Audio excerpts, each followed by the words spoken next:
ನಮಸ್ತೆ ಸ್ನೇಹಿತರೆ. ಕನ್ಯಾ ರಾಶಿಯವರಿಗೆ ಅಕ್ಟೋಬರ್ 2025 ಮಾಸ ಭವಿಷ್ಯ ಹೇಗಿದೆ? ಕನ್ಯಾ ರಾಶಿಯ ಮೇಲೆ ಗ್ರಹಗಳ ಪ್ರಭಾವ ಯಾವ ರೀತಿ ಬೀರಲಿದೆ? ವ್ಯಾಪಾರ, ಉದ್ಯೋಗ, ಆರೋಗ್ಯ, ಜ್ಞಾನ ಹಾಗೂ ಸಂಬಂಧಗಳಲ್ಲಿ ಏನೆಲ್ಲ ಬದಲಾವಣೆಗಳು ಆಗಲಿವೆ? ಯಾವುದು ಶುಭ, ಯಾವುದು ಅಶುಭ? ಈ ಎಲ್ಲ ವಿಚಾರಗಳ ಬಗ್ಗೆ ಸಂಪೂರ್ಣ ಮಾಹಿತಿ ಇಲ್ಲಿದೆ ನೋಡಿ. ಅದಕ್ಕೂ ಮುನ್ನ ನೀವಿನ್ನೂ ನಮ್ಮ ಚಾನಲ್ಗೆ ಸಬ್ಸ್ಕ್ರೈಬ್ ಆಗಿಲ್ಲ ಅಂದರೆ ಈಗಲೇ ಸಬ್ಸ್ಕ್ರೈಬ್ ಆಗಿ, ಹಾಗೆ ಈ ವಿಡಿಯೋಗೆ ಲೈಕ್ ಮಾಡಿ, ವಿಡಿಯೋನ ಸ್ಕಿಪ್ ಮಾಡದೆ ಕೊನೆವರೆಗೂ ನೋಡಿ. ಕನ್ಯಾ ರಾಶಿ ಅಕ್ಟೋಬರ್ 2025 ಮಾಸ ಭವಿಷ್ಯ ಹೀಗಿದೆ ನೋಡಿ. ಅಕ್ಟೋಬರ್ 2025 ನಿಮಗೆ ಬದಲಾವಣೆಯ ಹೊಸ ಆರಂಭಗಳು ಮತ್ತು ಆತ್ಮಜಾಗೃತಿ ಎಂಬ ಮಧ್ಯಭಾಗದ ಚಲನೆ ಹೊಂದುತ್ತದೆ. ಕೆಲವು ವಿಶ್ವಸನೀಯ ಅವಕಾಶಗಳು ಬರುವುದು, ಆದರೆ ಅವುಗಳನ್ನು ಸದುಪಯೋಗಕ್ಕೆ ತರುವಂತೆ ಯೋಚನೆ, ಸಹನೆ ಮತ್ತು ಶ್ರದ್ಧೆ ನಿಮ್ಮಲ್ಲಿರಬೇಕಾಗಿರುತ್ತದೆ.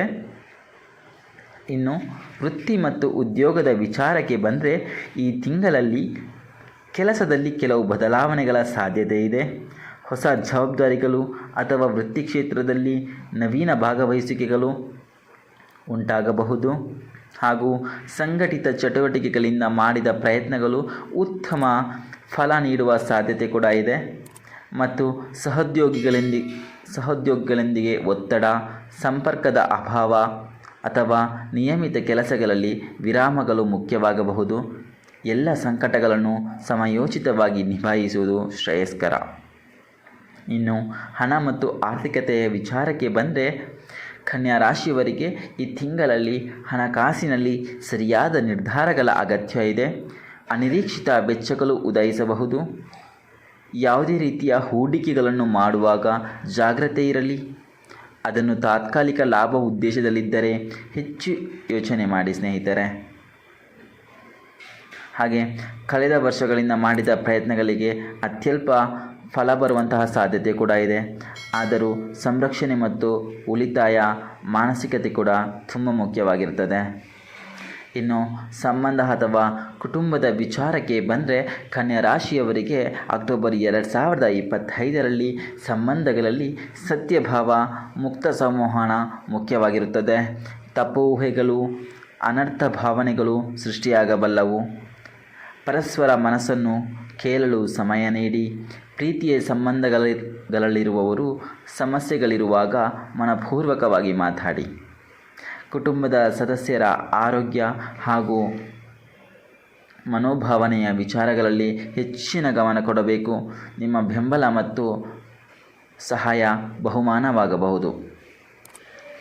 ಇನ್ನು ಆರೋಗ್ಯದ ವಿಚಾರಕ್ಕೆ ಬಂದರೆ, ಈ ತಿಂಗಳಲ್ಲಿ ಎದೆ, ಎಲುಬಿನ ಭಾಗ, ಉಸಿರುಗಟ್ಟುವಿಕೆ, ಕಣ್ಣಿನ ನೋವು, ತಲೆನೋವು ಇಂತಹ ಒಂದು ಸಣ್ಣಪುಟ್ಟ ಆರೋಗ್ಯದ ವಿಚಾರಗಳಲ್ಲಿ ಏರುಪೇರುಗಳಾಗಬಹುದು. ಇಂತಹ ಸಣ್ಣಪುಟ್ಟ ಸಮಸ್ಯೆಗಳು ಈ ರಾಶಿಯವರನ್ನ ಈ ತಿಂಗಳಲ್ಲಿ ಕಾಡಬಹುದು. ಇದಕ್ಕಾಗಿ ಇವರು ವಿಶ್ರಾಂತಿ, ಸರಿಹೊಂದಿದ ಆಹಾರ, ಮಿತಿಯಾದ ಶಾರೀರಿಕ ವ್ಯಾಯಾಮ ಮತ್ತು ಯೋಗ ಇವನ್ನು ಮಾಡುವುದರಿಂದ ಇವರ ಆರೋಗ್ಯದ ಮೇಲೆ ಅದ್ಭುತ ಪರಿಣಾಮ ಬೀರಬಹುದು. ಹಾಗೆ ಮಾನಸಿಕ ಒತ್ತಡ ಹೆಚ್ಚಾಗಬಲ್ಲದು.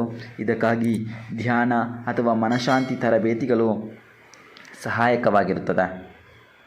ಹಾಗೆ ಹೊಸ ವಿಷಯಗಳನ್ನು ಕಲಿಯಲು ತರಬೇತಿ ತರಗತಿಗಳನ್ನು ಸೇರಲು ಇದು ಉತ್ತಮಕರ ಸಮಯವಾಗಿರ್ತದೆ.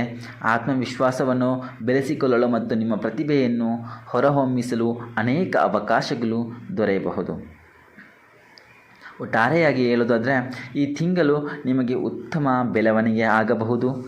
ಆದರೂ ಎದುರಾಗುವ ಸವಾಲುಗಳನ್ನು ನಿರ್ಲಕ್ಷಿಸಬೇಡಿ ಸ್ನೇಹಿತರೆ. ಸಂಯಮ, ಶಿಸ್ತಿನ ನಿಯಮ ಮತ್ತು ಶ್ರದ್ಧೆ ತುಂಬ ಮುಖ್ಯವಾಗಿರುತ್ತದೆ. ಅವಿಸ್ಮರಣೀಯ ಪ್ರಗತಿಗೆ ನಿಮ್ಮ ವ್ಯಕ್ತಿತ್ವವನ್ನು ಮತ್ತು ನೆರವುಗಳ ಜಾಲವನ್ನು ಬಳಸಿಕೊಳ್ಳಿ. ಮಾನಸಿಕ ಪ್ರವಾಹಗಳನ್ನು ಗಮನದಲ್ಲಿಡಿ. ಉತ್ತಮ ದಿನಗಳು, ಮಾರ್ಗದರ್ಶನದ ದಿನಗಳು ಮತ್ತು ಹೆಚ್ಚಿನ ಸಮಾಧಾನದ ದಿನಗಳನ್ನು ಗುರುತಿಸಿಕೊಳ್ಳಿ. ಹಾಗೆ ಚಟುವಟಿಕೆಗಳನ್ನು ಆ ದಿನಗಳಿಗೋಸ್ಕರ ಸಂಯೋಜಿಸಿ. ಹಾಗೆ ಈ ರಾಶಿಯವರಿಗೆ ಈ ತಿಂಗಳಲ್ಲಿ ಶುಭ ಬಣ್ಣ ಯಾವುದು ಅಂತ ಕೇಳಿದರೆ ಹಸಿರು, ಬಿಳಿ, ಹಳದಿ. ಹಾಗೆ ಶುಭ ಸಂಖ್ಯೆ ಯಾವುದು ಅಂತ ಕೇಳಿದರೆ 5, 14 ಮತ್ತು 23. ಸ್ನೇಹಿತರೆ, ಇನ್ನು ಹೆಚ್ಚಿನ ವಿಡಿಯೋಗಳಿಗಾಗಿ ನಮ್ಮ ಚಾನಲ್ನ ಸಬ್ಸ್ಕ್ರೈಬ್ ಮಾಡಿ. ಹಾಗೆ ಎಲ್ರಿಗೂ ಶುಭವಾಗಲಿ. ಧನ್ಯವಾದಗಳು ಸ್ನೇಹಿತರೆ.